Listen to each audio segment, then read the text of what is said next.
కాలంలో వచ్చింది ఎప్పటికీ నిలబడదండి. కష్టమే నిలబడేది. నిజంగానండి దేవుడు ఒక మాట చెప్తాడండి. మనం కష్టపడుతుంటే భూమి మీదండి లోకంలో మనం బ్రతకడానికో ఏమంటే నిలబడడానికో మనం కష్టపడుతుంటే కష్టపడిన వాళ్ళకి ఇవ్వనంత ఏమంటే చెడ్డవాడు మాత్రం కాదండి దేవుడు.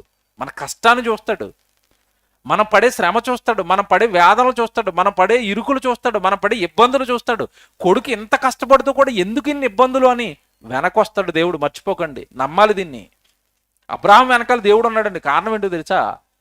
దేశం కాని దేశంలో వెల్లుకొడుకు అనగానే ఏమంటే బట్టలు సర్దుకొని భార్యను వెంట పెట్టుకుని లోతును వెంట పెట్టుకుని స్వగ్రామాన్ని విడిచిపెట్టి ఏమంటే దేవుడు వెళ్ళమన్న వెంటనే వెళ్ళిపోతుంటే ఎక్కడికి వెళ్ళాలని అడగలేదు, ప్రయాణం ఏంటని అడగలేదు, ఎక్కడ ఆగుతానని అడగలేదు, నాకు నువ్వు ఏం చేస్తావని అడగలేదు. ఏమంటే దేవుడు మాటించుకుని అలాగే వెళ్ళిపోతుంటే వెనకాల దేవుడు వచ్చాడు కదండి అబ్రహాముకు తోడుగా. ఏ క్షణంలో ఏం చేయాలో మొత్తం చెప్పుకుంటా వచ్చాడు కదండి.